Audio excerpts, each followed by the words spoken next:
Hello and welcome to PS4 Fun, and Mike checks out Elite Dangerous.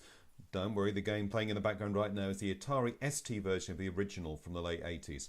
I remember sinking many hours into it. As one of the first open world sandbox games that allowed you to choose how to play the game. Can Elite Dangerous live up to the memories of the original? I guess we'll find out. Now, Elite Dangerous has been available on PC and Xbox for a while now and has a dedicated fan base. So it's not a question of whether it is a good game, but whether it's a game for you. I've sunk about 25 hours into it so far, and I am thoroughly enjoying it. It's worth a purchase, but there are caveats. If you are a lover of intense action, scripted gameplay, story, fast progression and simplicity, this will not be your game. Elite by its very nature requires time and effort. This is a space simulator, not an action game. You have to micromanage your ship. Manual docking in a huge space station takes time, patience and skill. Warping between planets and travelling to your destination in system will take 10 to 15 minutes of flight time with nothing much else happening, and your progression is sometimes visible only in the tiniest increments. You have to manage power systems, switching on and off different units to give more power to different parts of the ship that might need some extra boost. Weapon sets do different types of damage to different parts of the ship. Heat weapons deplete shields, kinetic weapons destroy the hull. Fixed, gimbal and turret mounted guns have different strengths and weaknesses. Micromanagement is the order of the day and is a requirement to get the most out of the game. So what does this attention to detail and patience get you, if I haven't already lost you? Well, if you stayed with me this far, then this could be the game for you. What Elite gives you is choice. This is a Skyrim of space. You choose your own story. You don't need a script and voice actors because you were in charge.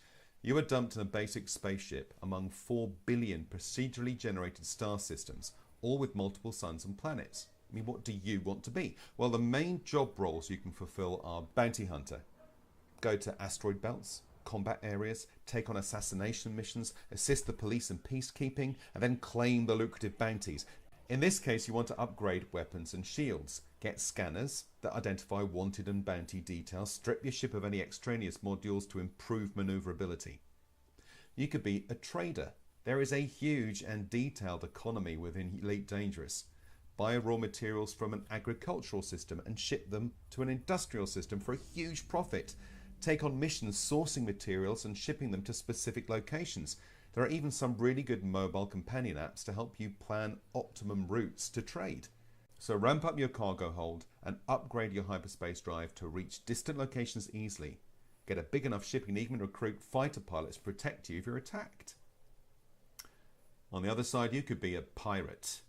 Get a ship with a decent cargo bay, buff up the shields and weapons, then invest in a scanner that tells you what cargo an innocent trader is carrying.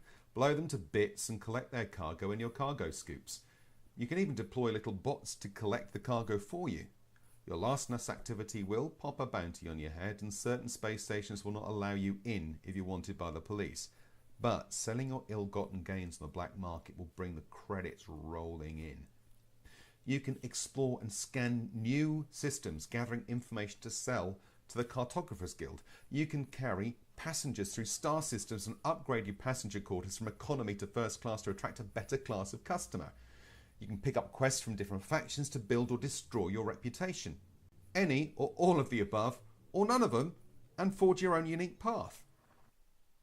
There are currently 34 different types of ship in the game, all of which can be purchased if you can afford them, from single-seater fighters to huge passenger liners and naval warships. You choose. Also, the game is very pretty. The ships are well designed. Fans of the original will be delighted to know you can buy a Cobra Mark III. It also runs very smoothly, with only a few maps and menus taking time to load in. My advice is this. Once you got to grips with the basics, get a plan. It will really help you get the most from your time. Decide what you want to do. I am currently playing as a trader in goods and information. Many quests ask you to take data from one place to another.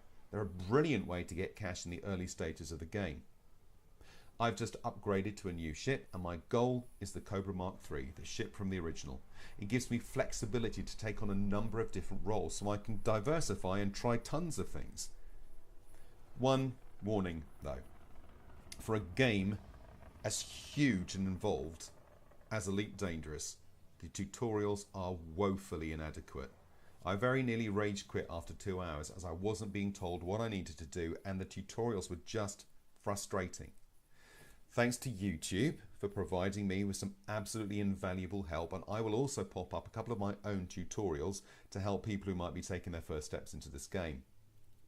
Now I feel like a spacefaring entrepreneur climbing my way one deal or explosion at a time to elite status. If you grab the Horizon expansion, you also get to land on planets and drive around in a buggy, customize your character and unlock engineers who can craft upgrades for your ship. You can play solo, so only against NPCs, or open with other players, which may gank you if you're not careful. You can change between the two as the whim takes you. There's also an arena-based PvP option for the competitive combat pilots out there. Elite Dangerous will be my new time sink. I can see myself investing just as much time in this iteration as I did in the original 30 years ago. It will require patience, time and planning to really get the most from, but in turn you get a whole universe as your playground. Thanks for watching. If you've enjoyed this video, please like and subscribe, and as always, have a fabulous gaming week. Bye bye for now.